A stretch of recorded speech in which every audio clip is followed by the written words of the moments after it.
Chapter 57. The discomposure of spirits which this extraordinary visit threw Elizabeth into could not be easily overcome, nor could she, for many hours, learn to think of it less than incessantly. Lady Catherine, it appeared, had actually taken the trouble of this journey from Rosings for the sole purpose of breaking off her supposed engagement with Mr. Darcy. It was a rational scheme, to be sure, but from what the report of their engagement could originate, Elizabeth was at a loss to imagine, till she recollected that his being the intimate friend of Bingley, and her being the sister of Jane, was enough, at a time when the expectation of one wedding made everybody eager for another, to supply the idea. She had not herself forgotten to feel that the marriage of her sister must bring them more frequently together, and her neighbours at Lucas Lodge, therefore, for through their communication with the Collinses, the report, she concluded, had reached Lady Catherine, had only set that down as almost certain and immediate, which she had looked forward to as possible at some future time. In revolving Lady Catherine's expressions, however, she could not help feeling some uneasiness as to the possible consequence of her persisting in this interference.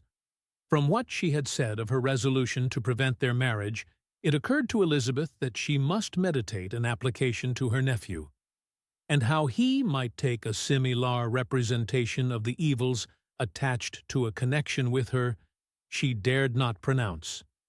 She knew not the exact degree of his affection for his aunt, or his dependence on her judgment, but it was natural to suppose that he thought much higher of her ladyship than she could do, and it was certain that, in enumerating the miseries of a marriage with one whose immediate connections were so unequal to his own, his aunt would address him on his weakest side.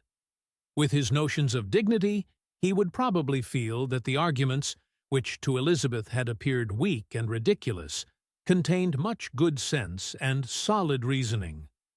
If he had been wavering before as to what he should do, which had often seemed likely, the advice and entreaty of so near a relation might settle every doubt, and determine him at once to be as happy as dignity, unblemished, could make him. In that case, he would return no more. Lady Catherine might see him in her way through town, and his engagement to Bingley of coming again to Netherfield must give way. If, therefore, an excuse for not keeping his promise should come to his friend within a few days, she added, I shall know how to understand it. I shall then give over every expectation, every wish of his constancy. If he is satisfied with only regretting me, when he might have obtained my affections and hand, I shall soon cease to regret him at all. The surprise of the rest of the family, on hearing who their visitor had been, was very great, but they obligingly satisfied it with the same kind of supposition which had appeased Mrs. Bennet's curiosity, and Elizabeth was spared from much teasing on the subject. The next morning, as she was going downstairs, she was met by her father, who came out of his library with a letter in his hand. "Lizzie," said he, "I was going to look for you. Come into my room." She followed him thither, and her curiosity to know what he had to tell her was heightened by the supposition of its being in some manner connected with the letter he held. It suddenly struck her that it might be from Lady Catherine, and she anticipated with dismay all the consequent explanations. She followed her father to the fireplace, and they both sat down. He then said, "I have received a letter this morning that has astonished me exceedingly. As it principally concerns yourself, you ought to know its contents. I did not know before that I had 2 daughters on the brink of matrimony. Let me congratulate you on a very important conquest." The color now rushed into Elizabeth's cheeks in the instantaneous conviction of its being a letter from the nephew instead of the aunt, and she was undetermined whether most to be pleased that he explained himself at all, or offended that his letter was not rather addressed to herself. When her father continued, "You look conscious. Young ladies have great penetration in such matters as these. but I think I may defy even your sagacity to discover the name of your admirer. This letter is from Mr. Collins. From Mr. Collins? And what can he have to say? Something very much to the purpose, of course. He begins with congratulations on the approaching nuptials of my eldest daughter, of which it seems he has been told by some of the good-natured, gossiping Lucases. I shall not sport with your impatience by reading what he says on that point. What relates to yourself is as follows. Having thus offered you the sincere congratulations of Mrs. Collins and myself on this happy event, let me now add a short hint on the subject of another, of which we have been advertised by the same authority. Your daughter Elizabeth, it is presumed, will not long bear the name of Bennet, after her elder sister has resigned it, and the chosen partner of her fate may be reasonably looked up to as one of the most illustrious personages in this land. Can you possibly guess, Lizzie, who is meant by this? This young gentleman is blessed, in a peculiar way, with everything the heart of mortal can most desire: splendid property, noble kindred, and extensive patronage. Yet in spite of all these temptations, let me warn my cousin Elizabeth, and yourself, of what evils you may incur by a precipitate closure with this gentleman's proposals, which, of course, you will be inclined to take immediate advantage of. Have you any idea, Lizzie, who this gentleman is? But now it comes out. My motive for cautioning you is as follows. We have reason to imagine that his aunt, Lady Catherine de Bourgh, does not look on the match with a friendly eye. Mr. Darcy, you see, is the man. Now, Lizzie, I think I have surprised you. Could he or the Lucases have pitched on any man within the circle of our acquaintance, whose name would have given the lie more effectually to what they related?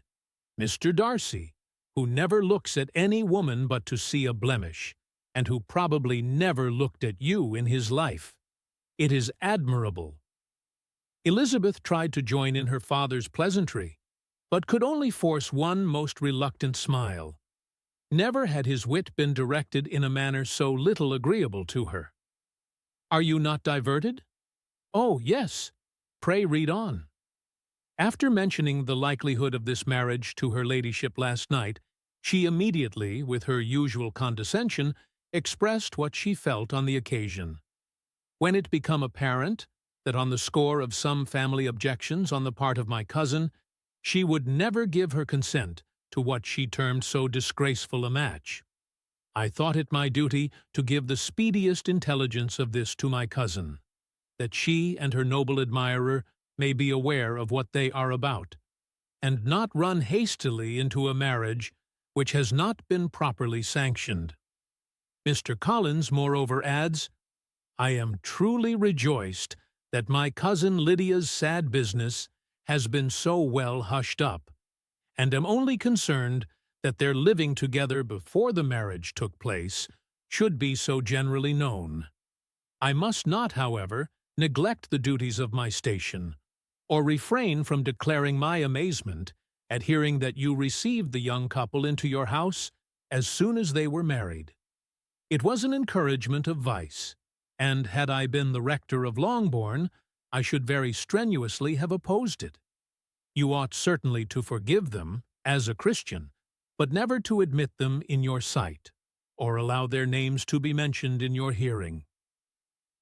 That is his notion of Christian forgiveness. The rest of his letter is only about his dear Charlotte's situation, and his expectation of a young olive branch. But, Lizzie, you look as if you did not enjoy it. You are not going to be missish, I hope, and pretend to be affronted at an idle report. For what do we live, but to make sport for our neighbors, and laugh at them in our turn?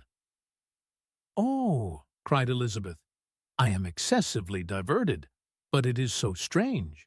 Yes, that is what makes it amusing. Had they fixed on any other man, it would have been nothing, But his perfect indifference and your pointed dislike make it so delightfully absurd. Much as I abominate writing, I would not give up Mr. Collins's correspondence for any consideration. Nay, when I read a letter of his, I cannot help giving him the preference even over Wickham, much as I value the impudence and hypocrisy of my son-in-law. And pray, Lizzie, what said Lady Catherine about this report? Did she call to refuse her consent? To this question his daughter replied only with a laugh, and as it had been asked without the least suspicion, she was not distressed by his repeating it. Elizabeth had never been more at a loss to make her feelings appear what they were not. It was necessary to laugh when she would rather have cried. Her father had most cruelly mortified her by what he said of Mr. Darcy's indifference, and she could do nothing but wonder at such a want of penetration, or fear that perhaps, instead of his seeing too little, she might have fancied too much.